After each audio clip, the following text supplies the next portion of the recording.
ಸುಮಾರು 2 ಎಕರೆಗೆ ಮೆಣಸಿ ಹಾಕಿದ್ವಿ. ಎಷ್ಟು ಲಾಭ ಇದೆ, ಎಷ್ಟು ಲಾಸ್ ಆಗುತ್ತೆ, ಕೃಷಿಯಿಂದ ನಾನು ಎಷ್ಟು ಸಂಪಾದನೆ ಮಾಡ್ತೀನಿ ಅಂತ ಈ ವಿಡಿಯೋದಲ್ಲಿ ನಿಮಗೆ ಫುಲ್ ಡೀಟೇಲ್ ಆಗಿ ವಿತ್ ಪ್ರೂಫ್ ನಿಮಗೆ ತೋರಿಸ್ತೀನಿ. ಏನ್ ರೇಟ್ ಹೋಗಿದೆ, ಎಷ್ಟು ಹಾಕಿದೀವಿ, ಎಷ್ಟು ಲಾಗ್ ಹೊಡಿದೆ, ಎಷ್ಟು ಲಾಭ ಬಂದಿದೆ ಎಲ್ಲ ಕ್ಲಿಯರ್ ಆಗಿ ಗೊತ್ತಾಗುತ್ತೆ ನಿಮ್ಗೆ. ಈ ಆಚೆ ಕಡೆ 150 ರೂಪಾಯಿ ಟೀ ಶರ್ಟು, ಇಲ್ಲಿ 2,500. ನಮ್ಮ ಹುಡುಗಿ ಐಟಿ ಸುಟ್ಟ ಇದು ಇಷ್ಟ ಇಟ್ಟಿದಲ್ಲ ನಿಮ್ಮ ಹುಡುಗಿ. ಏನಾದ್ರೂ ತಗೊಂಡು ಏನಾದ್ರೂ ತಿನ್ಕೊಂಡು ಗಿಲ್ಟ್ ಇಲ್ದೆ ಹೋಗ್ಬೇಕು. ಏನ್ ಬ್ರೋ ಉತ್ತನ ಹಾವಿದ್ಯಾ? ಹಲೋ ಗೈಸ್, ಎಲ್ಲರೂ ಹೇಗಿದ್ದೀರಾ? ಇವತ್ತಿನ ವಿಡಿಯೋ ಆಲ್ರೆಡಿ ತಮ್ಮನೇಲಿ ನೋಡಿದ್ದೀರಾ. ಇವತ್ತು ನಾನು ಕೃಷಿಯಿಂದ ಎಷ್ಟು ಸಂಪಾದನೆ ಮಾಡ್ತೀನಿ ಅನ್ನೋದನ್ನ ನಿಮ್ಗೆ ಹೇಳ್ತೀನಿ. ಸೊ ಹೇಳೋದಕ್ಕೂ ಮುಂಚೆ ನಮ್ಮ ತೋಟದಲ್ಲಿ ಏನು ಹಾಕಿದ್ದೀವಿ ಅಂತ ತೋರಿಸ್ತೀನಿ, ಒಂದ್ಸಲ ನೋಡ್ಬಿಡ್ರಿ. ಹಾಗೆ ಬಂದರೆ ಇದೇ ನೋಡಿ ನಮ್ಮ ತೋಟ. ಇಲ್ಲೇನು ಕಾಣಿಸ್ತಿದೆ, ಇದು ಮೆಣಸಿ. ಸುಮಾರು 2 ಎಕರೆಗೆ ಮೆಣಸಿ ಹಾಕಿದ್ವಿ. ಇದನ್ನ ಹಾಕಿ ಸುಮಾರು 7 ರಿಂದ 8 ತಿಂಗಳಾಗಿದೆ. ಆಲ್ಮೋಸ್ಟ್ ಮುಗೀತಾ ಬಂತು ಇದು. ತುಂಬ ಜನಕ್ಕೆ ಮೆಣಸಿ ಗಿಡ ಯಾವ ಥರ ಇದೆ ಅನ್ನೋದೇ ಗೊತ್ತಿಲ್ಲ. ಗೊತ್ತಿಲ್ಲದೆ ಇರೋರು ನೋಡ್ಕೊಳ್ರಿ, ಗೊತ್ತಿರೋರು ನೋಡ್ರಿ, ಪರವಾಗಿಲ್ಲ, ಏನಾಗಲ್ಲ. ಈ ಥರ ಆಗಿದೆ. ಇದೆಲ್ಲ ಇನ್ನೂ ಚೆನ್ನಾಗಿತ್ತು, ಬಟ್ ಇದು ಲಾಸ್ಟ್ ಅಲ್ವಾ, ಹಾಗಾಗಿ ನೋಡಿ ಮೆಣಸಿಕಾಯಿ ಅಂದರೆ ಇದೆಲ್ಲ ಆಯ್ಸ್ ಮುಗಿದೋಗಿದೆ ಇದಕ್ಕೆ. ಅದಕ್ಕೆ ಸಣ್ಣದಾಗ್ಬಿಟ್ಟಿದೆ ಎಲ್ಲ. ಬಲ್ತೋಗಿರೋವೆಲ್ಲ ನೋಡಿ ಈ ಥರ ರೆಡ್ ಆಗುತ್ತೆ. ನಿಮ್ಗೆ ಹೇಳ್ತೀನಿ ಇದರಲ್ಲಿ ಎಷ್ಟು ಲಾಭ ಇದೆ, ಎಷ್ಟು ಲಾಸ್ ಆಗುತ್ತೆ, ನಮಗೆ ಎಷ್ಟು ಮಿಚ್ಚ ಆಗುತ್ತೆ, ಪ್ರತಿಯೊಂದನ್ನು ನಿಮಗೆ ವಿತ್ ಪ್ರೂಫ್ ನಿಮ್ಗೆ ತೋರಿಸ್ತೀನಿ. ಜೊತೆಗೆ ನಾವು ಮೆಣಸಿ ಬಿಟ್ಟರೆ ಬೇರೆ ಇನ್ನೇನು ಹಾಕಿದ್ದೀವಿ ಬನ್ನಿ ತೋರಿಸ್ತೀನಿ. ಅಲ್ಲಿ ನೋಡ್ತಾ ಇದ್ದೀರಾ, ಎಲ್ಲ ಖಾಲಿ. ಸದ್ಯಕ್ಕೆ ಮೆಣಸಿ ಒಂದೇ ಹಾಕಿರೋದು. ಇನ್ನೊಂದು ಸ್ವಲ್ಪ ದಿನ ಬಿಟ್ಟು ಬೇರೆ ಬೇರೆ ಬೆಳೆಗಳು, ಅಂದರೆ ಬೇಸಿಗೆ ಅಲ್ವಾ, ಬೇಸಿಗೆಯಲ್ಲಿ ಆಲ್ಮೋಸ್ಟ್ ಏನು ಜಾಸ್ತಿ ತರಕಾರಿಗಳು ಹಾಕಲ್ಲ, ಬಿಸಿಲಿಗೆ ಬರಲ್ಲ ಅಂತ. ನಾವು ಬೆಳಿತೀವಲ್ಲ ತರಕಾರಿ, ಅದಕ್ಕೆ ನಾವು ಎಷ್ಟು ರೇಟಿಗೆ ಮಾರ್ತೀವಿ, ನೀವು ಎಷ್ಟು ರೇಟಿಗೆ ತಗೋತೀರಾ ಅನ್ನೋದನ್ನು ಸದ್ಯಕ್ಕೆ ನಾವು ಬೆಳೆದಿದ್ದೀವಲ್ಲ ಮೆಣಸಿ, ಅದೊಂದನ್ನು ವಿತ್ ಪ್ರೂಫ್ ತೋರಿಸ್ತೀನಿ. ಆಗ ನಿಮ್ಗೊಂದು ಕ್ಲಾರಿಟಿ ಸಿಗುತ್ತೆ. ನೋಡ್ರಿ, ವಿತ್ ಪ್ರೂಫು ನಾವು ಬೆಳೆದಿರೋ ಮೆಣಸಿಕಾಯಿನ ತಮಿಳ್ನಾಡು ಮಾರ್ಕೆಟಿಗೆ ಹಾಕಿರೋದು. ಇಲ್ಲಿ ನೋಡಿ ಏನು ರೇಟ್ಗೆ ಹೋಗಿದೆ, ಎಷ್ಟು ಹಾಕಿದ್ದೀವಿ, ಎಷ್ಟು ಲಾಗ್ ಹೊಡಿದೆ, ಎಷ್ಟು ಲಾಭ ಬಂದಿದೆ ಎಲ್ಲ ಕ್ಲಿಯರಾಗಿ ಗೊತ್ತಾಗುತ್ತೆ ನಿಮಗೆ. ರೇಟ್ 15 ರೂಪಾಯಿ 2 ಮೂಟೆ, kg 106. ಟೋಟಲ್ ಬಂದಿರೋ ಅಮೌಂಟ್ ಬಂದು 1590. ಸೊ ನಾವು ಬೆಳೆದು ಸುಮಾರು ಇದರಲ್ಲಿ ಒಂದು 60-70 ಮೂಟೆ ಆಗಿದೆ. ನಾನು ಹೇಳ್ತಿರೋದು 2 ಮೂಟೆಗೆ ಎಷ್ಟು ಬಂದಿದೆ ಅಂತ ಗೊತ್ತಾದರೆ ಓವರಾಲ್ ಆಗಿ ಒಂದು ಐಡಿಯಾ ಬರುತ್ತಲ್ಲ ಎಷ್ಟು ಲಾಭ ಬರುತ್ತೆ ಅನ್ನೋದು. ಸಾಧಾರಣವಾಗಿ ಎಲ್ಲ ಮಾರ್ಕೆಟ್ಗಳಲ್ಲೂ ಕಮಿಷನು ಮಿನಿಮಮ್ 10% ಇರುತ್ತೆ. ಕಮಿಷನ್ ಎಷ್ಟಿದೆ? 1500ಕ್ಕೆ 159, 1590 ಇದೆ. 159 ಅಂದರೆ 10% ಕಮಿಷನ್ ಅಲ್ಲಿಗೋಗುತ್ತೆ. ಮತ್ತು ಕೂಲಿ ಅಂದರೆ ಅಲ್ಲಿ ಮೂಟೆ ಇಳಿಸೋದು ಇದು ಮಾಡೋದೆಲ್ಲ ಇರುತ್ತಲ್ಲ, ಅದಕ್ಕೆ ಕೂಲಿ 54 ರೂಪಾಯಿ. ಮತ್ತು ಇದೇನಿದು ಲಾರಿ ಚಾರ್ಜ್ ಅದು. ಹಾಂ, ಇದು ಲಾರಿ ಚಾರ್ಜು, ಅಂದರೆ ಇಲ್ಲಿಂದ ಮಾರ್ಕೆಟಿಗೆ ಎತ್ಕೊಂಡು ಹೋಗ್ತಾರಲ್ಲ ಅದರ ಚಾರ್ಜು. 1 ಮೂಟೆಗೆ 130 ರೂಪಾಯಿ, 2 ಮೂಟೆಗೆ 260. ಟೋಟಲ್ಲು ಖರ್ಚು 473 ರೂಪಾಯಿ. 473 ಟೋಟಲ್ ಬಂದಿರೋದೆಷ್ಟು? 1590. ಇದರಲ್ಲಿ ಇದನ್ನು ಮೈನಸ್ ಮಾಡಿದಾಗ 1117 ರೂಪಾಯಿ 2 ಮೂಟೆಗೆ ಬಂದಿರೋದು. ಅದು ಅಲ್ಲಾಗಿರೋ ಖರ್ಚು ಮಾತ್ರ. ಎಲ್ಲಿ ಈ ನಾವು ಮಾರ್ಕೆಟಿಗೆ ಹಾಕಿದ್ಮೇಲೆ ಆಗಿರೋ ಖರ್ಚು ಇಷ್ಟು. ಟೋಟಲ್ ಬಂದಿರೋ ಲಾಭ 1117. ಹಾಗಾದರೆ ಇಷ್ಟು ಲಾಭನ ನಮಗೆ ಅಲ್ಲ. ಇದನ್ನು 1 ಮೂಟೆ ಕುಯ್ಯೋದಕ್ಕೆ 1 ಆಳು ಬೇಕು. ಅಂದರೆ 1 ಆಳಿಗೆ 300 ರೂಪಾಯಿ ಇಲ್ಲಿ ನಾವು ಕೊಡ್ತಿರೋ ಕೂಲಿ. 2 ಮೂಟೆಗೆ 600 ರೂಪಾಯಿ ಆಯಿತು. 1117ರಲ್ಲಿ 600 ರೂಪಾಯಿ ಲೆಸ್ ಮಾಡಿದ್ರೆ ಎಷ್ಟು? 517. ನಮಗೆ 2 ಮೂಟೆಗೆ ಸಿಕ್ಕಿದ್ದು 517 ರೂಪಾಯಿ. 517 ಆಯಿತಾ? 2 ಚೀಲಕ್ಕೆ, 1 ಚೀಲಕ್ಕೆ 20 ರೂಪಾಯಿ, 2 ಚೀಲಕ್ಕೆ ಅದರಲ್ಲಿ 40 ರೂಪಾಯಿ ಹೋದರೆ ಎಷ್ಟಾಯಿತು? 40 ಹೋದರೆ 517 ಮೈನಸ್ 40 ಮಾಡಿದ್ರೆ 477 ಆಯಿತು ಟೋಟಲು. ಮತ್ತು ಇನ್ನೇನು ಖರ್ಚು? ಅದಕ್ಕೆ ಹಾಕಿರೋ ಲಾಗಡು, ನಾವು ಒಂದು ಗಿಡ ಬೆಳೆಸಿ ಅದಕ್ಕೆ ಗೊಬ್ಬರ ಹಾಕಿ ಔಷಧಿ ಹೊಡೆದು ಎಲ್ಲಕ್ಕೂ ಇಷ್ಟಕ್ಕೆ ಒಂದು 100 ರೂಪಾಯಿ ಮೈನಸ್ ಮಾಡೋಣ. ಟೋಟಲ್ 377 ರೂಪಾಯಿ. 400 ರೂಪಾಯಿ ಅಂದ್ಕೊಳ್ರಿ. 2 ಮೂಟೆಗೆ 400 ರೂಪಾಯಿ ಅಂದರೆ 1 ಮೂಟೆಗೆ ಸಿಗೋದು 200 ರೂಪಾಯಿ. ಜಸ್ಟ್ 200 ರೂಪಾಯಿ ಲಾಭಕ್ಕೆ ಇಷ್ಟೆಲ್ಲ ಮಾಡಬೇಕು. ಹಾಂ, ಕರೆಕ್ಟು. ಆಮೇಲೆ ನಾನು ಹೇಳಿದ್ದು ಒಂದು ಆವ್ರೇಜಾಗೆ 1 ಮೂಟೆಗೆ 1 ಆಳು ಅಂತ ಹೇಳಿದ್ದು. 1 ಆಳು 1 ಮೂಟೆ ಬಿಡಿಸೋದೇ ಇಲ್ಲ. ಅಂದರೆ ಏನಪ್ಪ ಅಂದರೆ 1 ಮೂಟೆಗೆ 200 ರೂಪಾಯಿ ಸಿಕ್ತು ಅಂತ ಹೇಳಿದೆ ಅಲ್ವಾ. ಇದು ರೇಟ್ ಎಷ್ಟಕ್ಕೆ ಹೋಗಿದೆ? 15 ರೂಪಾಯಿ. ಇಲ್ಲಿ ನೋಡಿ, ಅದೇ 50, 60 ಆ ಥರ ಹೋದರೆ ಸ್ವಲ್ಪ ಲಾಭ ಚೆನ್ನಾಗಿ ಸಿಗುತ್ತೆ. ಬಟ್ ಆ ಥರ ಹೋಗಲ್ವಲ್ಲ. ಆಲ್ಮೋಸ್ಟ್ ಇದಕ್ಕೆ ಕೆಲವೊಂದು ಟೈಮಲ್ಲಿ ಮಾತ್ರ ರೇಟ್ ಇರುತ್ತೆ. ಆಲ್ಮೋಸ್ಟು 15, 20, 30. ಇಲ್ಲಿ 15 ರೂಪಾಯಿಗೆ ಹೋಗಿದೆ. ಅದೇ ದಿನ ನಾವು ಸಿಟಿಗೆ ಫೋನ್ ಮಾಡಿ ಕೇಳಿದ್ರೆ ಅಲ್ಲಿ 50, 60 ರೂಪಾಯಿ ಇರೋದು ರೇಟು. ಈಗಲೂ ಅಷ್ಟೇ ಮೆಣಸಿಕಾಯಿ ನೀವು ಇವಾಗ ಪ್ರೆಸೆಂಟ್ ನಾನು ವೀಡಿಯೋ ಮಾಡೋ ಟೈಮ್ಗೆ ಮೆಣಸಿಕಾಯಿ ಇರೋ ರೇಟು ಎಷ್ಟಕ್ಕೆ ಹೋಗಿದ್ದು ನಿಂದು ಇವತ್ತು? 35. ಇಲ್ಲಿ ನೋಡಿ, ಇವತ್ತು ಹೋಗಿರೋ ರೇಟು 35 ರೂಪಾಯಿ ಹೋಗಿದೆ ನನ್ನ ಫ್ರೆಂಡ್ದು. ಇವತ್ತು ಚೆಕ್ ಮಾಡಿ, ಯಾರಿಗಾದ್ರೂ ಫೋನ್ ಮಾಡಿ ಆಮೇಲೆ ಕೇಳ್ತೀನಿ. ಅಲ್ಲಿ ಮಿನಿಮಮ್ 70-80 ಇರೋದು. ಆಯ್ತು, ಈಗೇನು ನಿನ್ನ ಬೇಡಿಕೆ? ಲಾಭ ಅಂತ ಅಂದ್ಕೊಂಡ್ರೆ ಅಷ್ಟು ಲಾಭ ಇಲ್ಲ. ಎಲ್ಲರೂ ಬರೀ ಲಾಭದ ಬಗ್ಗೆ ಮಾತಾಡ್ತಾರೆ, ಅದರಲ್ಲಾಗಿರೋ ನಷ್ಟದ ಬಗ್ಗೆನೂ ಗೊತ್ತಾಗಬೇಕು ರೈತರಿಗೆ. ಅವರು ಒಂದೊಂದು ವೀಡಿಯೋಗಳಲ್ಲಿ ಹೇಳ್ತಾರೆ ನೋಡ್ರಿ, ನಿಮಗೆ 1 ಎಕರೆ ಇದ್ರೆ ಸಾಕು, 2 ಎಕರೆ ಇದ್ರೆ ಸಾಕು, ಲಕ್ಷ ಕೋಟಿ ದುಡಿಬೋದು ಅಂತ. ಹೆಂಗೆ ದುಡಿತೀರಾ? ಅದೆಲ್ಲ ರಿಯಾಲಿಟಿ ಅಲ್ಲ, ಸುಮ್ಮನೆ ವೀಡಿಯೋದಲ್ಲಿ ಹೇಳಕ್ಕೆ ಮಾತ್ರ ಚಂದ ಏನಾ. ಹಾಂ, ಕೋಟಿ ಅಂದರೆ ಮಾಡ್ಬೋದು, ಅಂದರೆ ಅದೊಂದು ಪ್ರೋಸೆಸ್ಸು, ಟೈಮ್ ಹಿಡಿಯುತ್ತೆ. ಕನ್ಸಿಸ್ಟೆಂಟಾಗಿ ಮಾಡ್ಕೊಂಡು ಹೋಗಿ, ಜೊತೆಗೆ ಲಕ್ಕು, ಅದರ ರೇಟು ಎಲ್ಲ ಅದೇ ಥರ ಫಿಕ್ಸ್ ಆದರೆ ಮಾತ್ರ ಒಂದಷ್ಟು ದುಡ್ಡು ಸಿಗುತ್ತೆ. ನಾವು ಜೋಸಲ್ಲಿ ಬಂದು ಅದನ್ನು ಒಂದು ಬೆಳೆ ಹಾಕ್ಬಿಟ್ಟು ಅದರಲ್ಲೇ ನಾನು ಲಕ್ಷ ದುಡಿತೀನಿ, ಕೋಟಿ ದುಡಿತೀನಿ ಅಂತ ಅಂದ್ಕೊಳ್ಳೋದು ತಪ್ಪು. ನೋಡಿ, ನಾವು ಬೆಳೆದಿರೋ ಎಳ್ನೀರು, ಇದನ್ನು ತಗೊಳ್ಳೋದು ನಮ್ಮ ಹತ್ರ 30 ರೂಪಾಯಿ. ಅದೇ ಬೆಂಗಳೂರಲ್ಲಿ ಎಷ್ಟೇ ನೀನು ಕುಡಿಯೋದು ತಗೊಂಡು? 60 ರೂಪಾಯಿ ಕೊಟ್ಬಿಟ್ಟು 1 to ಡಬಲ್ ರೇಟು. ಅದನ್ನು ಕಷ್ಟಪಟ್ಟು ಗೊಬ್ಬರ ಹಾಕಿ ನೀರು ಹಾಕಿ ಬೆಳೆಯೋದು ರೈತ, ಅವನಿಗೆ 30 ರೂಪಾಯಿ. ಈ ಮಧ್ಯವರ್ತಿಗಳು ಏನೂ ಮಾಡಲ್ಲ, ಅವ್ರಿಗೂ 30 ರೂಪಾಯಿ. ಯಾವ ಥರ? ಕಾಲಕ್ಕೆ ತಕ್ಕಂತೆ ರೈತ ಬೆಳೆ ಬೆಳಿತಾನೆ, ಅದಕ್ಕೆ ಮಧ್ಯವರ್ತಿಗಳು ರೇಟ್ ಫಿಕ್ಸ್ ಮಾಡಬಾರ್ದು. ಓಕೆ, ನೋಡಿದ್ರಲ್ಲ ವಿತ್ ಪ್ರೂಫು. ನೀವೇನು ತಗೊಂಡು ತಿಂತೀರಾ ತರಕಾರಿಗಳು, ಅದರಲ್ಲಿ ಅರ್ಧ ಮಾತ್ರ ರೈತನಿಗೆ ಬರ್ತಾಯಿದೆ, ಇನ್ನರ್ಧ ಇನ್ನೆಲ್ಗೆ ಹೋಗ್ತಿದೆ? ಹೌದು, ದಲ್ಲಾಳಿಗಳಿಗೆ, ಮಧ್ಯವರ್ತಿಗಳಿಗೆ ಹೋಗ್ತಾ ಇದೆ. ಅದನ್ನೆಲ್ಲ ತಪ್ಪಿಸೋದಕ್ಕೆ ಇರೋದು ಒಂದೇ ಒಂದು ಮಾರ್ಗ, ವಿಭಾ ಅನ್ನೋ ಆ್ಯಪ್. ನಾನು ರೀಸೆಂಟಾಗಿ ಬೆಂಗಳೂರಿಗೆ ಹೋಗಿದ್ದೆ, ಒಬ್ಬರು ಭಾಸ್ಕರ್ ಅನ್ನೋರನ್ನು ಮೀಟ್ ಮಾಡೋದಕ್ಕೆ.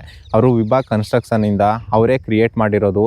ರೈತರಿಗೋಸ್ಕರ ಈ ದಳ್ಳಾಳಿಗಳು ಏನು ತಿಂತಿದ್ದಾರೆ ದುಡ್ಡನ್ನು, ಅದನ್ನು ತಪ್ಪಿಸೋದಕ್ಕೋಸ್ಕರ ಒಂದು ಆ್ಯಪ್ನ ಕ್ರಿಯೇಟ್ ಮಾಡಿದ್ದಾರೆ, ಅದೇ ವಿಭಾ ಅಂತ. ನನ್ನನ್ನು ಇನ್ಸ್ಟಾದಲ್ಲಿ ಯಾರು ಫಾಲೋ ಮಾಡ್ತೀರಾ ಅವ್ರಿಗೆ ಗೊತ್ತಿರುತ್ತೆ, ಆಲ್ರೆಡಿ ಅಲ್ಲಿ ಹೇಳಿದ್ದೀನಿ. ಇದು ರೈತರಿಗೆ ತುಂಬ ಹೆಲ್ಪ್ ಆಗುತ್ತೆ. ಅಲ್ಲಿ ಹೋಗಿ ನೋಡಿ, ಅಲ್ಲಿ ಪ್ರತಿಯೊಂದು ಆಪ್ಷನ್ಗಳಿದ್ದಾವೆ. ನಮ್ಮ ರೈತರಿಗೆ ತುಂಬ ಹೆಲ್ಪ್ ಆಗುತ್ತೆ. ಮಧ್ಯವರ್ತಿಗಳಿಗೆ ದುಡ್ಡು ಹೋಗುತ್ತಲ್ಲ, ಅದನ್ನೆಲ್ಲ ಇದರಿಂದ ನಾವು ತಡೆಗಟ್ಬೋದು. ಓಕೆ, ಆ ಆ್ಯಪ್ ಯಾವ ಥರ ವರ್ಕ್ ಆಗುತ್ತೆ ಅಂತ ನಿಮಗೆ ಲೈವಲ್ಲಿ ತೋರಿಸ್ತೀನಿ ನೋಡಿರಿ. ಓಕೆ, ಇವಾಗ ಸ್ಕ್ರೀನ್ ರೆಕಾರ್ಡ್ ಆನ್ ಮಾಡ್ತೀನಿ. ಅಲ್ಲಿ ನೋಡ್ತಾ ಹೋಗಿ ಏನೇನು ಆಪ್ಷನ್ ಇದೆ, ಎಷ್ಟೆಲ್ಲ ಅನುಕೂಲಗಳಿದೆ ನಮ್ಮ ರೈತರಿಗೆ ಈ ಆ್ಯಪಿಂದ ಅಂತ ನಿಮಗೆ ಕ್ವಿಕ್ಕಾಗಿ ಹೇಳ್ತೀನಿ, ಕ್ಲೀನಾಗಿ ಅರ್ಥ ಮಾಡ್ಕೊಳ್ಳಿ. ಫಸ್ಟು ಓಪನ್ ಮಾಡಿದ ತಕ್ಷಣ ಈ ಥರ ಬರುತ್ತೆ ಹೋಮ್ ಪೇಜಲ್ಲಿ, ವಿಭಾಗೆ ಸ್ವಾಗತ. ಅಲ್ಲಿ ಕೆಳಗಡೆ ನೋಡ್ತಾ ಇರ್ಬೋದು, ದನ ಕರುಗಳು, ಕುರಿ ಮೇಕೆಗಳು, ಮೇವು, ರೇಷ್ಮೆ, ತೆಂಗು, ಎಳ್ನೀರು, ಅಡಿಕೆ, ಪ್ರತಿಯೊಂದು ರೈತರು ಸಂಬಂಧಪಟ್ಟಾಗೆ ಏನೇನು ತರಕಾರಿಗಳು ಬೆಳೀತಾರೆ ಪ್ರತಿಯೊಂದು ಇದೆ. ಮತ್ತು ಜಾನುವಾರುಗಳದ್ದು ಇದೆ, ಫಿಶ್ಶಿಂಗು, ಕೋಳಿ, ಪ್ರತಿಯೊಂದು ಎಲ್ಲ, ಅಂದರೆ ನಮ್ಮ ರೈತರು ಸಂಬಂಧಪಟ್ಟ ಏನೇನಿದೆಯೋ ಎಲ್ಲ ಇನ್ಕ್ಲೂಡ್ ಆಗಿದೆ. ಜೊತೆಗೆ ಸಣ್ಣ ಕೃಷಿ ಕಾರ್ಮಿಕರಾಗಿರ್ಬೋದು, ಮನೆ ನಿರ್ಮಾಣ ಮಾಡೋರು ಇರ್ಬೋದು, ಅಥವಾ ಪಶು ವೈದ್ಯರು ಇರ್ಬೋದು, ಸ್ಯಾಮಿಯಾನದವ್ರು ಇರ್ಬೋದು, ವಾಹನಗಳು ಇಟ್ಕೊಂಡಿರೋರು ಇರ್ಬೋದು, ಪ್ರತಿಯೊಂದು ಇಲ್ಲಿ ಇನ್ಕ್ಲೂಡ್ ಆಗಿರುತ್ತೆ. ಇದು ಯಾವ ಥರ ವರ್ಕ್ ಆಗುತ್ತೆ ಅನ್ನೋದು ನಿಮ್ಮ ತಲೆಯಲ್ಲಿ ಡೌಟ್ ಇರ್ಬೋದಲ್ವಾ. ಇಲ್ಲಿ ನೋಡಿ, ಫಸ್ಟಿಗೆ ನೀವು ಯಾವುದಾದ್ರೂ ಒಂದು ಹಸು ತಗೋಬೇಕು. ಹಸುನ ಎಲ್ಲಿಂದ ತಗೊಬರ್ತೀವಿ? ಒಂದು ಮಾರ್ಕೆಟಿಗೆ ಹೋಗಬೇಕು, ಅಥವಾ ನಮಗೆ ಗೊತ್ತಿರೋ ಅಕ್ಕಪಕ್ಕ ರೈತರ ತೋಟಗಳಿಗೆ ಹೋಗಿ ಡೈರೆಕ್ಟಾಗಿ ತಗೊಬರ್ಬೋದು. ಸಾಮಾನ್ಯವಾಗಿ ನಾವೇ ಹೋದರೆ ಚೆನ್ನಾಗಿರೋ ಹಸು ಸಿಗಲ್ಲ ಅಂತ ಹೇಳೋ ಕಾರಣಕ್ಕೆ ನಾವು ಮಧ್ಯವರ್ತಿಗೆ ಹೇಳಿ ಅವ್ರ ಹತ್ರ ತರಿಸ್ಕೋತೀವಿ. ಇವಾಗ ಆ ಮಧ್ಯವರ್ತಿಗಳಿಗೂ ದುಡ್ಡು ಹೋಗಬೇಕು. ಇಲ್ಲಿ ಆ ಥರ ಅಲ್ಲ. ಇಲ್ಲಿ ಓಪನ್ ಮಾಡಿದ್ರೆ ಈ ಆ್ಯಪಲ್ಲಿ ಅಲ್ಲಿ ದನ ಕರುಗಳಿದೆ ನೋಡಿ. ಹೋದ ತಕ್ಷಣ ಅಲ್ಲಿ ನಿಮಗೆ ಯಾವ್ಯಾವ ಹಸು ಬೇಕು ಅಂದರೆ ಎಚ್.ಎಫ್ ಬೇಕು, ಜರ್ಸಿ ಬೇಕು, ಹಳ್ಳಿಕಾರ್ ಬೇಕು, ಪ್ರತಿಯೊಂದು ಎಲ್ಲ ತಳಿ ಹಸುಗಳು ಇಲ್ಲಿದ್ದಾವೆ.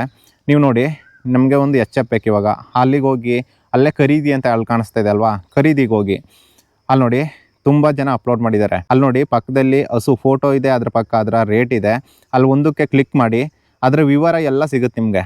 ನೋಡಿ, ಈ ಹಸುಗೆ ಏನು ಅಪ್ಲೋಡ್ ಮಾಡಿದ್ದಾರೆ, 70,000 ಅವರೇಜಾಗಿ ಹಾಕಿದ್ದಾರೆ. ಅಂದರೆ ಅಷ್ಟಕ್ಕೆ ತಗೋಬೇಕು ಅಂತ ಅಲ್ಲ, ಆಮೇಲೆ ನೀವು ಮಾತಾಡ್ಬಿಟ್ಟು ಎಷ್ಟಕ್ಕಾದರೂ ಅವ್ರ ಹತ್ರ ಪರ್ಸ್ನಲಾಗಿ ಮಾತಾಡ್ಕೊಬೋದು. ನೀವು 70,000 ಹಾಕಿದ್ದಾರೆ, ವಯಸ್ಸು ಹಾಕಿದ್ದಾರೆ ನೋಡಿ, ಮತ್ತು ದಿನಕ್ಕೆ ಹಾಲು ಎಷ್ಟು ಕರಿಯುತ್ತೆ ಅಂತ ಹಾಕಿದ್ದಾರೆ, ಮತ್ತು ಯಾವ ಊರು ಏನಂತ ಎಲ್ಲ ಡಿಸ್ಕ್ರಿಪ್ಷನಲ್ಲಿ ಹಾಕಿದ್ದಾರೆ. ಇದರಲ್ಲಿ ಇನ್ನೊಂದು ಖುಷಿ ವಿಚಾರ ಅಂದರೆ ಪ್ರತಿಯೊಂದು ಕನ್ನಡದಲ್ಲಿದೆ, ಪ್ರತಿಯೊಬ್ಬರಿಗೂ ಅರ್ಥ ಆಗುತ್ತೆ. ಅಲ್ಲಿ ಕರೆ ಮಾಡಿ ಅಂತ ಇದೆಯಲ್ಲ, ಅಲ್ಲಿ ಒಂದೇ ಒಂದು ಕ್ಲಿಕ್ ಮಾಡಿದ್ರೆ ಸಾಕು, ಡೈರೆಕ್ಟಾಗೆ ಕಾಲ್ ಹೋಗುತ್ತೆ. ಇವಾಗ ಲೈವಲ್ಲಿ ಒಬ್ಬರಿಗೆ ಕಾಲ್ ಮಾಡಿ ಕೇಳೋಣ, ಅಲ್ಲಿ ಎಷ್ಟಿದೆ ಏನಂತ ಗೊತ್ತಾಗುತ್ತೆ. ಹಲೋ ಸರ್, ನಮಸ್ತೆ. ನಮಸ್ತೆ. ಅದು ಹಸು ಹಾಕಿದ್ರಲ್ಲ ಸರ್ ಆ್ಯಪಿಗೆ? ಹಸು ಹಾಕಿದ್ರಲ್ಲ ಆ್ಯಪಿಗೆ? ಹಾಕಿದೆ ಹಸುನ. ಮಾರಾಟ ಮಾಡ್ತೀರಾ ಅದು? ಅದು ಮಾರಾಟ ಐತೆ ಸರ್. ಹಾಂ, ಎಷ್ಟು ಕೊಡ್ತೀರಾ? ಅದು ನಾವು ಹಾಕಿದೀವಿ 70. ಹಾಂ. ನಿಮ್ಮ 8 ಲೀಟರ್ ಹಾಲು ಕರೀತೆ, ಬೇಕಾದ್ರೆ ನಾವೇ 7 ಟೈಮ್ ಕೊಡ್ತೀವಿ. ಕರು ಹಾಕಿದ್ಯಾ? ಕರು ಹಾಕಿಲ್ಲ, ಇನ್ನೊಂದ್ ಮಂತ್ ಈಗ ಕತ್ತೆ. ಓ, ಫಲ ಆಗಿರೋ ಹಸು. ಫಲ ಆಗಿರೋ ಹಸು. ಎಷ್ಟು? ನೀವು ಅದಕ್ಕೆ ಅಲ್ಲೊಂದ್ 7 ಕಡ್ಡಿ ಮೇವು ಕೊಟ್ಬಿಟ್ರೆ ಮಾತ್ರ 8 ಲೀಟರ್ ಮೇಲೆ ದಾಟ್ತ ಹೊರ್ತು ಕೆಳಗ್ ದಾಟಲ್ಲ. ಓಕೆ. ಬೇಕಾದ್ರೆ ಅಕ್ಕಡು ಹಾಕ್ಮೇಲೆ ಬರ್ತೀನಿ, ಅದ್ರ ಮೇಲೂ ಗ್ಯಾರಂಟಿ ಕೊಡ್ತೀನಿ. ಯಾವೂರಿಂದ ಯಾವ ಊರು ನಿಮ್ಮದು? ಹಂಪಾಪುರ ಸರ್. ನಂಜನಗೂಡ ಹತ್ರನಾ? ನಂಜನಗೂಡ ಹತ್ರ. ಹೋಗ್ಲಿ. Okay okay. ಅಂದ್ರೆ ಅದು ಫೋನ್ ಮಾಡ್ತಾವ್ರೆ ಸರ್. ಸುಮಾರು ಸೀಟ್ ಫೋನ್ ಮಾಡ್ತಾ ಇದ್ದಾರಾ? ಮಾಡ್ತಾವ್ರೆ. ಸೋಮವಾರ ಬರ್ತೀನಿ ಅಂತ ಹೇಳ್ತಾವ್ರೆ. ಅದಕ್ಕೆ ಬನ್ನಿ ಅಂತ ನಾವು ಹೇಳಿದೀವಿ. ಅಂದ್ರೆ ಆ ಆ್ಯಪ್ಗೆ ಅಪ್ಲೋಡ್ ಮಾಡಿರೋದಕ್ಕೆ ಸ್ವಲ್ಪ ಹೆಲ್ಪ್ ಆಗ್ತಾ ಇದೆ. ಹೆಲ್ಪ್ ಆಯ್ತಾ ಇದೆ ಸರ್. Okay okay. ಏನ್ ಸರ್ ನಿಮ್ಮ ಅಭಿಪ್ರಾಯ? ಅದಕ್ಕೆ ಅದು ಆ್ಯಪ್ಗೆ ಅಪ್ಲೋಡ್ ಮಾಡಿದಾರಲ್ಲ, ಏನು ರೇಟ್ ಏನು ಅಂದ್ಬಿಟ್ಟು ಕೇಳೋಣ ಅಂದ್ಬಿಟ್ಟು ಮಾಡ್ದೆ. ಓಕೆ, ನೋಡಿದ್ರಲ್ಲ ನನ್ನ ಹೆಸರು ಹೇಳಿಲ್ಲ ಅವ್ರಿಗೆ. ಈ ಥರ ನೋಡಿ ತುಂಬ ಜನ ಅವರು ಅಪ್ಲೋಡ್ ಮಾಡಿ ಇವಾಗ ರೀಸೆಂಟಾಗಿ ಅಪ್ಲೋಡ್ ಮಾಡಿರೋದು ತುಂಬ ಜನ ಫೋನ್ ಮಾಡಿದ್ರಂತ. ಈ ಥರ ಯಾವುದೇ ದಲ್ಲಾಳಿಗಳು ಇಲ್ಲದೆ ಡೈರೆಕ್ಟಾಗಿ ಅವ್ರು ಮಾಡ್ತಾಯಿದ್ದಾರೆ. ಇವಾಗ ನಾನು ಫೋನ್ ಮಾಡಿದೆ, ಲೈವಲ್ಲೇ ಕೇಳಿದೆ, ಇವಾಗ ನನಗೆ ಓಕೆ ಅನಿಸಿದ್ರೆ ಡೈರೆಕ್ಟಾಗಿ ಹೋಗಿ ನಾಳೆನೇ ತಗೊಬರ್ಬೋದು, ಯಾವುದೇ ದಲ್ಲಾಳಿಗಳಿಗೆ ದುಡ್ಡು ಕೊಡದೆ. ಇವಾಗ ನೀವು ಕೇಳ್ಬೋದು, ನಾವು ಉತ್ತರ ಕರ್ನಾಟಕದಿಂದ ಮಾಡ್ತೀವಿ, ನಂಜನಗೂಡಿಗೆ ಬಂದು ತಗೊಂಡೋಗೋಕ್ಕಾಗುತ್ತಾ ಅಂತ. ಅದಕ್ಕೆ ಅಲ್ಲಿ ಇದು ಇದೆ ನೋಡಿ, ವಿತ್ GPS ಲೊಕೇಶನ್ ಕೂಡ ಇದೆ. ಅಲ್ಲಿಗೋದ್ರೆ ಅಲ್ಲಿ ನಕ್ಷೆ ಅಂತ ಇದೆ, ಅಲ್ಲಿಗೆ ಓಕೆ ಮಾಡಿದ್ರೆ ಸಾಕು.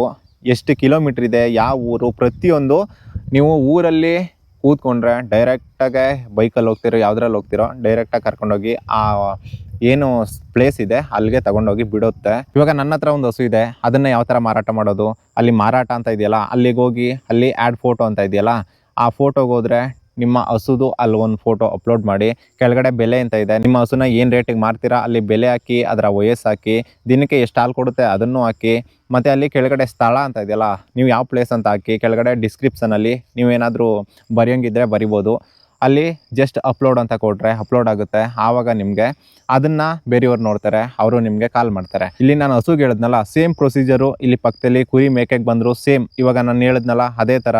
ಮತ್ತು ಕೆಳಗಡೆ ಇದು ಬರೀ ಜಾನುವಾರುಗಳಿಗೆ ಮಾತ್ರ ಅಲ್ಲ, ಕೆಳಗಡೆ ತರಕಾರಿಗಳಿದಾವಲ್ಲ, ಮೇವು ಇರ್ಬೋದು, ರೇಷ್ಮೆ ಇರ್ಬೋದು, ಅಥವಾ ನಮ್ಮ ಹತ್ರ ತೆಂಗಿನಕಾಯಿ ಅಥವಾ ಎಳ್ನೀರುಗಳನ್ನ ಬೆಳಿತೀವಿ, ನೀವು ಎಳ್ನೀರನ್ನು ಫೋಟೋ ಹೊಡೆದು ಇಷ್ಟಕ್ಕೆ ಸಿಗುತ್ತೆ ನಮ್ಮ ಎಳ್ನೀರು ಅಂತ ಅಲ್ಲಿ ಹಾಕ್ಬೋದು. ಜೊತೆಗೆ ನಿಮ್ಗೇನಾದರೂ ಕೆಲಸ ಬೇಕಾ, ಎಲ್ಲಾದರೂ ಹೋಗಿ ಕೆಲಸ ಮಾಡ್ತೀನಿ ಅಂದರೆ ದಿನಗೂಲಿ, ಅಲ್ಲಿ ಹೋಗಿ ನೀವು ಕಾರ್ಮಿಕರಿಗೆ ಹೋಗಿ ಅಲ್ಲಿ ಸಂಪರ್ಕಿಸಿ ಅಂತ ಇದೆಯಲ್ಲ, ಅಲ್ಲಿಗೆ ಹೋಗ್ಬಿಟ್ಟು ನಿಮ್ಮ ಒಂದು ದಿನದ ಕೂಲಿ ಎಷ್ಟು ನೀವು ತಗೋತೀರಾ ಅದನ್ನ ಅಪ್ಲೋಡ್ ಮಾಡಿದ್ರೆ, ನಾನಿವಾಗ ಯಾರಿಗಾರು ಇಲ್ಲಿ ಅಪ್ಲೋಡ್ ಮಾಡಿದ್ದಾರೆ ತುಂಬ ಜನ, 500, 450, 1000 ಆ ಥರ, ನನಗೆ ಯಾರು ಬೇಕು ಅವ್ರಿಗೆ ಫೋನ್ ಮಾಡಿದ್ರೆ ಅವರನ್ನು ನಾನು ಕರ್ಸ್ಕೋಬೋದು ಡೈರೆಕ್ಟಾಗೆ. ನಮ್ಗೇನು ಕೆಲಸ ಇದೆ ಅದನ್ನು ಮಾಡಿಸ್ಕೋಬೋದು. ಇಲ್ಲಿ ಕೆಳಗಡೆ ಟ್ರ್ಯಾಕ್ಟ್ರು ಮತ್ತು JCB ಎಲ್ಲ ವಾಹನಗಳು ಇದ್ದಾವೆ, ರೈತರ ಸಂಬಂಧಪಟ್ಟ ವಾಹನಗಳು. ಅಲ್ಲಿಗೋದ್ರೆ ನೀವು ಬಾಡಿಗೆಗೆ ಮಾತ್ರ ಇದು ಇವಾಗ ಸಂಪರ್ಕಿಸಿ ಅಂತ ಇದೆ, ಅಲ್ಲೋಗಿ ಟ್ರ್ಯಾಕ್ಟರ್ಗೆ 1 ಗಂಟೆಗೆ ಎಷ್ಟು ರೇಟು ಅಂದ್ಬಿಟ್ಟು ನೀವು ಅಲ್ಲಿ ಅಪ್ಲೋಡ್ ಮಾಡಿದ್ರೆ, ಅಲ್ಲಿ ನೋಡಿ ಒಬ್ಬರು 1000 ಹಾಕಿದ್ದಾರೆ, 800 ಹಾಕಿದ್ದಾರೆ, 900 ಹಾಕಿದ್ದಾರೆ. ಅಲ್ಲಿ ನಾನು ಇವಾಗ ನೋಡ್ತೀನಿ ಯಾವುದು ಕಡಿಮೆ ಇರುತ್ತೆ ಅಥವಾ ನನಗೆ ಯಾವುದು ಹತ್ರ ಇರುತ್ತೆ ಅವ್ರಿಗೆ ಫೋನ್ ಮಾಡಿ ನಾನು ಕರ್ಸ್ಕೊಂಡು ಓಡಿಸ್ಕೋಬೋದು. ನೀವು ಕೋಳಿ ಸಾಕಣೆ ಮಾಡ್ತೀರಾ, ಮೀನು ಸಾಕಣೆ ಮಾಡ್ತೀರಾ, ಆ ಥರದ್ದು ಒಂದು ಫೋಟೋ ಹೊಡೆದು ಏನು ರೇಟು ಅಂತ ಅಪ್ಲೋಡ್ ಮಾಡಿದ್ರೆ ಸಾಕು, ನಿಮಗೆ ಗ್ರಾಹಕರು ನೀವು ಹೋಗಿ ಮಾರೋದಲ್ಲ, ನಿಮ್ಮನ್ನೇ ಹುಡ್ಕೊಂಡು ಬರ್ತಾರೆ. ಸೊ ಇನ್ ಮುಂದೆ ಬೆಳೆದ ಬೆಳೆಗೆ ಬೆಲೆ ಕಟ್ಟೋನು ರೈತಾನೆ. ನಾನು ಒಬ್ಬ ರೈತನಾಗಿ ನಾನು ಸುಮಾರು ವರ್ಷ ನಾನು ಸೆಕೆಂಡ್ PUC ವರ್ಗು ಕೂಡ ನಾನು ಕೂಡ ಇದನ್ನು ಅಂದರೆ ರೈತ ವ್ಯವಸಾಯ ಕೂಡ ಮಾಡಿದ್ದೀನಿ. ನನಗೆ ಈಗ ಹಳ್ಳಿನಲ್ಲಿ ಎಲ್ಲ ಪ್ರತಿಯೊಂದು ಸಿಟಿನಲ್ಲಿ ಸಿಕ್ಕಾಪಟ್ಟೆ ಆ್ಯಪ್ಗಳು ಬರ್ತಾಯಿತ್ತು. ಸಿಟಿನಲ್ಲಿ ಅಂದರೆ ಈ ಓಲಾ, ಊಬರು, ಝೊಮೊಟೊ ಎಲ್ಲ ಬರ್ತಾಯಿತ್ತು. ಸೊ ನಾವು ಹಳ್ಳಿ ಜನರಿಗೆ ಏನಾದರೂ ಮಾಡಬೇಕು ಅಂತ ನನಗನ್ನಿಸ್ದಾಗ, ಈಗ ಒಂದು ಹಸು ತೊಗೋಬೇಕಾದ್ರೆ, ಒಂದು ಮೇವು ತೊಗೋಬೇಕು ಅಂತ ಹೇಳಿದ್ರೆ, ಸೊ ಒಂದು ಯಾರಾದರೂ ಇದು ಬೇಕು ಅಂತ ಹೇಳಿದ್ರೆ, ಲೈಕ್ ನೋಡಿ ಇದು ಈ ಥರ ಒಂದು ಮೋಟ್ರಿಗೆ ಏನೋ ರಿಪೇರಿ ಮಾಡಬೇಕು ಅಂತ ಬಂದಾಗ ಎಲ್ಲ ರೀತಿಯ ಸಮಸ್ಯೆ ಇರ್ತಾಯಿತ್ತು. ಸೊ ಅದನ್ನೆಲ್ಲ ಓವರಾಲ್ ಕ್ರೋಢೀಕರಣ ಮಾಡಿ ಒಂದು ಆ್ಯಪ್ನ ರೆಡಿ ಮಾಡೋಣ ಅಂತ ಹೇಳ್ಬಿಟ್ಟು ರೈತರಿಗೋಸ್ಕರ ಒಂದು ಆ್ಯಪ್ನ ರೆಡಿ ಮಾಡಿದ್ದೀನಿ. ಒಬ್ಬ ರೈತನ ಮಗಾಗಿ ರೈತರಿಗೆ ಏನೆಲ್ಲ ಕಷ್ಟ ಇದೆ ಅದನ್ನೆಲ್ಲ ನೋಡಿ ತಿಳ್ಕೊಂಡು ಇದನ್ನು ಕ್ರಿಯೇಟ್ ಮಾಡಿದ್ದಾರೆ. ತುಂಬ ಚೆನ್ನಾಗಿದೆ. ಯಾರ್ಯಾರು ಡೌನ್ಲೋಡ್ ಮಾಡ್ಕೊಂಡಿಲ್ಲ ಇಲ್ಲಿ ನೋಡ್ತಾ ಇದ್ದೀರಲ್ಲ, ಈ ಆ್ಯಪನ್ನು ಇವಾಗಲೇ ಡೌನ್ಲೋಡ್ ಮಾಡ್ಕೊಳ್ಳಿ. ನೀವು ಅಪ್ಲೋಡ್ ಮಾಡಿರಿ, ನಿಮಗೂ ಹೆಲ್ಪ್ ಆಗುತ್ತೆ. ಈ ಮಧ್ಯವರ್ತಿಗಳಿಗೆ ದುಡ್ಡು ಹೋಗೋದನ್ನು ನಾವೆಲ್ಲರೂ ಒಗ್ಗಟ್ಟಿಂದ ಸೇರಿ ತಪ್ಪಿಸೋಣ. ಈಗ ನಮ್ಮ ಕಡೆಯಿಂದ ವಿಭಾ ಆ್ಯಪ್ ಅಂತ ಬಂದಿರೋದ್ರಿಂದ ಆಗಲೇ ಎಲ್ಲ ಕಡೆನೂ ಉಪಯೋಗ ಆಗ್ತಾ ಇದೆ ಸರ್. ಒಂದೊಂದನ್ನು ಹೇಳೋದಕ್ಕಿಂತ ಅಲ್ಲಿ ನೋಡಿ ಸ್ಕ್ರೀನ್ ಮೇಲೆ ಕಾಣಿಸ್ತಾ ಇದೆಯಲ್ಲ, ಇಷ್ಟು ಆಪ್ಷನ್ಗಳು ನಿಮಗೆ ಇಲ್ಲಿ ಅವೈಲೇಬಲ್ ಇದೆ. ನೀವು ಯಾವುದನ್ನಾದರೂ ಯೂಸ್ ಮಾಡ್ಕೋಬೋದು. ತುಂಬ ಹೆಲ್ಪ್ ಆಗುತ್ತೆ ನಮ್ಮ ರೈತರಿಗೆ ಮಾತ್ರ. ನಾನು ಪರ್ಸ್ನಲಾಗಿ ಹೇಳ್ತೇನೆ, ಇದು ಯಾವುದೇ ಪ್ರಮೋಷನ್ ಆ ಥರ ಅಲ್ಲ, ನಮ್ಮ ರೈತರಿಗೋಸ್ಕರ, ನಮ್ಮ ರೈತರಿಗೆ ಒಳ್ಳೇದಾಗಬೇಕು ಅನ್ನೋ ಒಂದೇ ಕಾರಣಕ್ಕೋಸ್ಕರ ಹೇಳ್ತಾ ಇದ್ದೀನಿ. ಈಗಲೇ ವಿಭಾ ಆ್ಯಪನ್ನು ಡೌನ್ಲೋಡ್ ಮಾಡ್ಕೊಳ್ಳಿ, ಅಲ್ಲೋಗಿ ನೀವು ಯೂಸ್ ಮಾಡಿ, ನಿಮಗೆ ಗೊತ್ತಾಗುತ್ತೆ. ಇದೇನು ಅಷ್ಟೊಂದು ಡಿಫಿಕಲ್ಟ್ ಏನೂ ಅಲ್ಲ, ಸಿಂಪಲ್. ಅದನ್ನು ಡೌನ್ಲೋಡ್ ಮಾಡ್ಕೊಂಡ್ರೆ ಸೀದಾ ಹೋಗುತ್ತೆ, ನಿಮಗೆ ಅಲ್ಲಿ ಎಲ್ಲ ಗೊತ್ತಾಗೋಗುತ್ತೆ. ಇನ್ನು ಮುಂದೆ ರೈತರ ಆ ಜಾಗಕ್ಕೆ ಬರಲ್ಲ. ದಲ್ಲಾಳಿಗೆ ರೈತರ ಜಾಗ ಬಂದ್ ತಗೊಂಡೋಗ್ಬೇಕು. ಇವತ್ತು ನಮ್ಮ ತೋಟದಲ್ಲಿ ಮೆಣಸಿ ಕುಯ್ತಿದ್ದೀವಿ ಅಂತ ಹೇಳಿದ್ವಲ್ಲ, ಇಲ್ಲಿ ನೋಡಿ ಇವತ್ತು ಒಂದು ಮೂಟೆ ಕೂತಿದ್ದೀವಿ. ಸುಮಾರು 100 kg ಬರುತ್ತೆ. ಇಷ್ಟು ಮೆಣಸಿಕಾಯಿ ಬೆಳೆಯೋದಕ್ಕೆ ಎಷ್ಟು ಕಷ್ಟಪಟ್ಟಿದ್ದೀವಿ ಅಂತ ನಮಗೆ ಗೊತ್ತು. ಇಷ್ಟೆಲ್ಲ ಕಷ್ಟಪಟ್ಟು ಬೆಳೆದು ಹಾಕಿದ್ರೆ ಬರೀ 400 ರೂಪಾಯಿ ಬರುತ್ತೆ ಅಂದರೆ ಲೆಕ್ಕಾಚಾರ ಮಾಡಿರಿ. ಪ್ರತಿಯೊಂದು ತರಕಾರಿಗಳಿಗೂ ಪ್ರತಿಯೊಂದು ಬೆಳೆಗೂ ಒಂದೊಂದು ರೇಟ್ ಅಂತ ಫಿಕ್ಸ್ ಮಾಡಿದ್ರೆ ಆ ರೈತರು ಆ ಬೆಳೆನ ಬೆಳೆಯೋದಕ್ಕೆ ಒಂದು ಹುಮ್ಮಸ್ಸಿರುತ್ತೆ, ಒಂದು ಖುಷಿ ಇರುತ್ತೆ. ಇವಾಗ ನೋಡಿ, ಕಾಲ್ಗೆ ಹಾಕೊಳ್ಳೋ ಚಪ್ಪಲಿಗೆ ಒಂದು ರೇಟ್ ಇದೆ, ನಾವು ತಗೊಳ್ಳೋ ಪ್ರತಿಯೊಂದು ಪ್ರಾಡಕ್ಟ್ಗಳಿಗೂ ಒಂದೊಂದು ರೇಟ್ ಇದೆ. ಅದನ್ನು ಜನಗಳು ಬಾಯಿ ಮುಚ್ಕೊಂಡು ಕೊಟ್ಟು ತಗೊಬರ್ತಾರೆ. ಅದೇ ನಮ್ಮ ರೈತರು ಒಂದು ಸ್ವಲ್ಪ ತರಕಾರಿ ರೇಟ್ ಜಾಸ್ತಿ ಅಂದರೆ ಅದನ್ನು ತಗೊಳ್ಳಲ್ಲ, ಅಥವಾ ಹಾಲು ಒಂಚೂರು ಜಾಸ್ತಿ ಬೆಲೆ ಆದರೆ ಸಿಟಿಗಳಲ್ಲಿ ಅದಕ್ಕೆ ಸ್ಟ್ರೈಕು. ರೈತರು ಕರೆಯೋ ಹಾಲ್ಗೆ 1 ರೂಪಾಯಿ 2 ರೂಪಾಯಿ ಜಾಸ್ತಿ ಆದರೆ ಅದಕ್ಕೆ ಸ್ಟ್ರೈಕ್ ಮಾಡ್ತಾರೆ ಸಿಟಿಗಳಲ್ಲಿ. ಅದೇ ನೀವು ಕುಡಿಯೋ ವೈನ್ಗೆ 10 ರೂಪಾಯಿ 20 ರೂಪಾಯಿ ಜಾಸ್ತಿ ಆಗುತ್ತೆ, ಪೆಟ್ರೋಲ್ಗೆ 3 ರೂಪಾಯಿ 4 ರೂಪಾಯಿ ಜಾಸ್ತಿ ಆಗುತ್ತೆ. ಅದನ್ನ ಕೇಳೋರು ಯಾರು ಇಲ್ಲ. ಎಲ್ಲ ಕೆಲಸ ಮುಗಿಸ್ಕೊಂಡು 4 ಮಾಲ್ಗೆ ಬಂದಿದ್ದೀವಿ. ಏನೂ ತಗೊಂಡಿಲ್ಲ ಆವಾಗಿಂದ, ಸುಮ್ಮನೆ ನೋಡ್ತಾ ಇದೀವಿ. ಈ ಆಚೆ ಕಡೆ 150 ರೂಪಾಯಿ ಟೀ ಶರ್ಟು, ಇಲ್ಲಿ 2500. ಬ್ರೋ ಅಂತ ಕೇಳಿದ್ರು ಶರ್ಟು 7,000 ರೂಪಾಯಿ ಅಂತ. ನಾರ್ಮಲಾಗಿ ನಾವು ಹಾಕೊಂಡಿರೋ ಶರ್ಟ್ ಥರ ಇದೆ. ಎಷ್ಟು ರೇಟ್ ಕೇಳಿದ್ರೆ 7,000 ರೂಪಾಯಿ. ಸೊ ಹಾಗೆ ಹೆಂಗೆ ಅಂದರೆ, ಒಂದು ವಸ್ತು ಆಗಲಿ ಒಬ್ಬ ವ್ಯಕ್ತಿ ಆಗಲಿ ಅದು ಎಲ್ಲಿರಬೇಕು ಆ ಜಾಗದಲ್ಲಿದ್ದರೆ ಅದರ ರೈಟ್ ಏನು ಅಂತ ಅಲ್ಲಿ ಫಿಕ್ಸ್ ಆಗುತ್ತೆ. ಸೊ ಹಾಗೆ ನಾವು ಅಷ್ಟೇ, ನಮಗೆ ಎಲ್ಲಿ ಬೆಲೆ ಸಿಗುತ್ತೋ ಅಲ್ಲಿ ನಾವು ಇರಬೇಕು. ಏನ್ಬ್ರೋ, ಇದು ನೋಡೋಕೆ ಯಾವ ಥರ ಇದೆ, ಜಾತ್ರೆ ಥರ ಇದೆ. 4,500 ರೂಪಾಯಿ. ನೋಡಿ ಬ್ರೋ, ನಿಮ್ಮ ಹುಡುಗಿಗೆ ತಗೋತೀರಾ?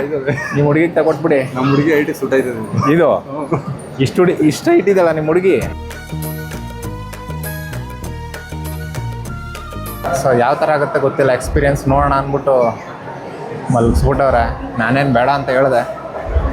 ಈ ಸೋಕಿ ಎಲ್ಲ ನಮಗಿಲ್ಲ, ಆದರೂ ಸುಮ್ಮನೆ ಒಂದು ಎಕ್ಸ್ಪೀರಿಯನ್ಸ್ ಮಾಡೋಣ ಅಂತ ಅಷ್ಟೇ. ಕೆಳಗಡೆ ಏನೋ ಕಲ್ಲು ಒತ್ತದಾಗ ಆಗ್ತಾ ಇದೆ. ಮುಗೀತು ರೀ. ನಮ್ಮ ಹುಡುಗಲ್ಲಿ ಹೊರಗಡೆ ಬರ್ತೀನಿ ಅಂತ ಹೇಳಿದ್ದ. ನಮಗೊಂದು ಅರ್ಧ ಗಂಟೆ ಟೈಮ್ ಇತ್ತು, ಹಾಗಾಗಿ ಸುಮ್ಮನೆ ಒಂದು ರೌಂಡ್ ನೋಡ್ಕೊಬರೋಣ ನಮಗೆ ಬಂದ್ವಿ. ಬಟ್ ಏನು ತಗೋಬೋದು, ಏನಕ್ಕೆ ವೇಸ್ಟ್ ದುಡ್ಡು. ಇಲ್ಲೇನು ತಗೊಳಕ್ಕಾಗಲ್ಲ ಅಂತ ಅಲ್ಲ, ತಗೋಬೋದು. ಸುಮ್ಮನೆ ತೋರಿಕೆಗೆ ತಗೋಬೋದು, ಬಿಟ್ಟರೆ ಏನು ಯೂಸ್ ಇಲ್ಲ. ಅಲ್ಲಿ ಆರ್ಕೆಸ್ಟ್ರಾ ನಡೀತಾ ಇದೆ. ಇದು ಕರ್ನಾಟಕನೋ ಎಲ್ಲಿಗೆ ಬಂದಿದೀವೋ ನಮಗೆ ಡೌಟ್. ಒಂದು ಕನ್ನಡ ಸಾಂಗ್ ಆಡ್ತಾ ಇಲ್ಲ ಅಲ್ಲ ಬ್ರೋ? ಅಷ್ಟೊತ್ತಿಂದ ಒಂದು ಕನ್ನಡ ಬೆಂಗಳೂರು ಫ್ಯಾಷನ್ ಅದು ನೋಡ್ರಿ, ಫಾರಿನ್ ಲೈಟ್ ಹಾಕ್ತಾರೆ. ನಮ್ಮೂರು ಅನ್ನೋ ಫೀಲೇ ಆಗಲ್ಲ, ಒಂದು ಕನ್ನಡ ಸಾಂಗೇ ಇಲ್ಲ. ಸೊ ಅದಕ್ಕೆ ನಂಗೆ ಅದೆಲ್ಲ ಇಷ್ಟ ಆಗಲ್ಲ. ಬೆಳಿಗ್ಗೆ ಅಲ್ಲಿ ನೋಡಿ ಸನ್ರೈಸ್ ಆಗ್ತಾ ಇದೆ. ಅಲ್ಲಿ ನೋಡೋದಕ್ಕೆ ಆಲ್ರೆಡಿ ಟೂರಿಸ್ಟ್ಗಳು ಬಂದ್ಬಿಟ್ಟವ್ರೆ.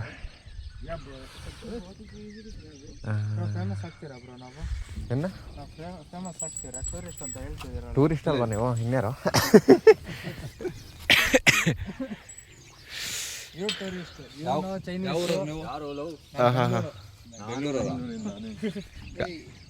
ಕನ್ನಡ ಕನ್ನಡನಾ? ನನಗೆ ಕನ್ನಡ ಗೊತ್ತು ಅಷ್ಟೇ, ಕಲಿತಾ ಇದ್ದೀನಿ. ಯಾವ ಎಲ್ಲಿಂದ ಬಂದಿರೋದು? Chinese. Half Chinese half Indian. ಏನು ಬ್ರೋ, ಉತ್ತನ? ಅವಿದ್ಯಾ? ಉತ್ತಲ್ಲ ಬ್ರೋ, ಇದು ಉತ್ತನೇನಾ?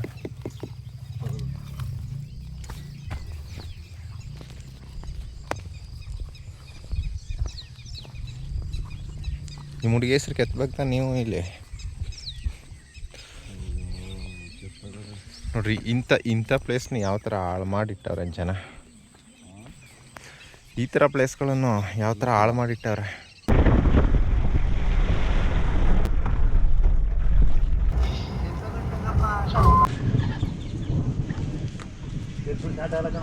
ಅಪ್ಪ ಮ್ಯಾಟ್ರಿಗೆ ಬಾರಪ್ಪ. ಇಷ್ಟೊತ್ತು ರೈತರಿಗಾಗೋ ನಷ್ಟದ ಬಗ್ಗೆ ಮಾತಾಡಿದೆ. ಲಾಭ ಇಲ್ವಾ ಅಂತ ಕೇಳಿದ್ರೆ ಲಾಭ ಇದೆ. ಅಂದರೆ ನಾವು ಬೆಳೆಯೋ ಬೆಳೆಗೆ ಆ ಟೈಮಿಗೆ ಕರೆಕ್ಟ್ ರೇಟ್ ಸಿಗಬೇಕು, ಕರೆಕ್ಟಾಗಿ ಇಳುವರಿ ಬರಬೇಕು. ಆ ಎಲ್ಲ ಆಗಿ ಇವಾಗ ಮಳೆ ಗಾಳಿ ಇರ್ಬೋದು, ಕಾಡು ಪ್ರಾಣಿಗಳ ದಾಳಿ ಇರ್ಬೋದು, ಅದನ್ನೆಲ್ಲ ತಪ್ಪಿಸಿ ಚೆನ್ನಾಗೆ ಬೆಳೆ ಬಂದರೆ ಲಾಭ ಇದೆ. ಲಾಭ ಇಲ್ಲ ಅಂತ ಅಲ್ಲ. ಬಟ್ ಏನಂದರೆ ಅದನ್ನೆಲ್ಲ ತಡೆಗಟ್ಟಿ ಅಷ್ಟೆಲ್ಲ ಕಷ್ಟಪಟ್ಟು ಬೆಳೆದು ಇದೊಂಥರ ಯಾವ ಥರ ಅಂದರೆ ಜೂಜಾಟ ಥರ ಹಾಕೋದು ಮಾತ್ರ ನಮ್ಮದು. ಅದು ಬರುತ್ತೋ ಹೋಗುತ್ತೋ ದೇವರಿಗೆ ಗೊತ್ತು. ನಾನು ಓವರಾಲಾಗಿ ಹೇಳ್ಬಿಡ್ತೀನಿ. ನಾವು ಮೆಣಸಿ ಹಾಕಿದ್ದು 10,000 ಗಿಡ ಹಾಕಿದ್ವಿ. 10,000 ಗಿಡಿಗೆ ನನಗೆ ಖರ್ಚಾಗಿದ್ದು 50,000 ಖರ್ಚಾಗಿತ್ತು. ನಮ್ಗೆ ಸಿಕ್ಕಿದ್ದು 70,000. ಅಲ್ಲಿಗೆ 50,000 ಲಾಗೌಟ್ ಬಿಟ್ಟರೆ ನಾವು ಆ್ಯಕ್ಚುಲಿ ನಾನು ಅದು ಸಿಗಲ್ಲ ಅಂತ ಅಂದ್ಕೊಂಡಿದ್ದೆ. ಬಟ್ ಹೆಂಗೆಂಗೋ ಸ್ವಲ್ಪ ರೇಟ್ ಸಿಕ್ಕಿ 70,000 ಸಿಕ್ತು. ಅದರಲ್ಲಿ 50,000 ಕಳೆದ್ರೆ ನಂಗೆ ಸಿಕ್ಕಿದ್ದು 20,000. ಅದನ್ನು ಹಾಕಿ ಆಲ್ಮೋಸ್ಟ್ 6 ತಿಂಗಳ ಮೇಲಾಯಿತು. 6 ತಿಂಗಳಿಗೆ ನಮಗೆ ಸಿಕ್ಕಿರೋದು 20,000 ಅಷ್ಟೇ. ಅದಕ್ಕೆ ಈ ದೇಶದಲ್ಲಿ ಎಷ್ಟೇ ಉತ್ತಿ ಬಿತ್ತಿದ್ರು ತುತ್ತಗೂ ಗತಿ ಇಲ್ಲ. ಅದೇ ಸ್ವಲ್ಪ ರೇಟ್ ಜಾಸ್ತಿ ಸಿಕ್ಕಿದ್ರೆ ಅದರಲ್ಲೂ ಸಿಗ್ತಾಯಿತ್ತು. 1 ಲಕ್ಷ ಸಿಗ್ಬೋದು ಅಥವಾ 2 ಲಕ್ಷನೇ ಸಿಗ್ಬೋದು. ಡಿಪೆಂಡ್ ಅಪಾನ್ ಅದರ ರೇಟು ಏನಿರುತ್ತೆ ಅನ್ನೋದ್ರ ಮೇಲೆ ನಮಗೆ ಎಷ್ಟು ಲಾಭ ಬರುತ್ತೆ ಅನ್ನೋದು ನಿಂತಿರುತ್ತೆ. ಓಕೆ, ನೋಡಿದ್ರಲ್ಲ, ಇಷ್ಟೇ ನಮ್ಮ ಸಂಪಾದನೆ ಕೃಷಿಯಿಂದ. ನಾನು ಮುಂದೆ ನೆಕ್ಸ್ಟ್ ಹೇಳ್ತೀನಿ ನಿಮಗೆ ನಾವು ಏನೆಲ್ಲ ಬೆಳೆ ಹಾಕ್ತೀವಿ, ಯಾವ ಥರ ಬೆಳಿತೀವಿ, ಅದರಲ್ಲಿ ಎಷ್ಟು ಲಾಭ ಸಿಗುತ್ತೆ ಅಂತ ನಿಮಗೆ ಅಪ್ಡೇಟ್ ಮಾಡ್ತೀನಿ. ಸದ್ಯಕ್ಕೆ ನಮಗೆ ಸಿಕ್ಕಿರೋ ಲಾಭ ಒಂದು ಬೆಳೆಯಲ್ಲಿ ಇಷ್ಟೇ. ಓಕೆ, ಇದೆಲ್ಲ ಒಂದಲ್ಲ ಒಂದಿನ ಇದಕ್ಕೆ ಒಂದು ಪರಿಹಾರ ನಾವೆಲ್ಲರೂ ಒಗ್ಗಟ್ಟಿಂದ ಸೇರಿ ಅದನ್ನು ಕಂಡ್ಕೊಳ್ಳೋಣ. ಸದ್ಯಕ್ಕೆ ಈ ವಿಬೈ ಆ್ಯಪ್ ಏನಿದೆ ಅದನ್ನು ಯಾರ್ಯಾರು ಡೌನ್ಲೋಡ್ ಮಾಡ್ಕೊಂಡಿಲ್ಲ ಈಗಲೇ ಡೌನ್ಲೋಡ್ ಮಾಡ್ಕೊಳ್ಳಿ, ತುಂಬ ಹೆಲ್ಪ್ ಆಗುತ್ತೆ ನಮ್ಮ ರೈತರಿಗೆ. ಇದಿಷ್ಟು ಹೇಳ್ತಾ ನನ್ನ ಇವತ್ತಿನ ವೀಡಿಯೋನ ಮುಗಿಸ್ತಾ ಇದ್ದೀನಿ. ನಾಳೆ ಒಂದು ಸ್ಪೆಷಲ್ ವೀಡಿಯೋ ಜೊತೆ ಸಿಗ್ತೀನಿ. ಅಲ್ಲಿ ತನಕ ಎಲ್ರಿಗೂ tata, bye bye, take care, love you.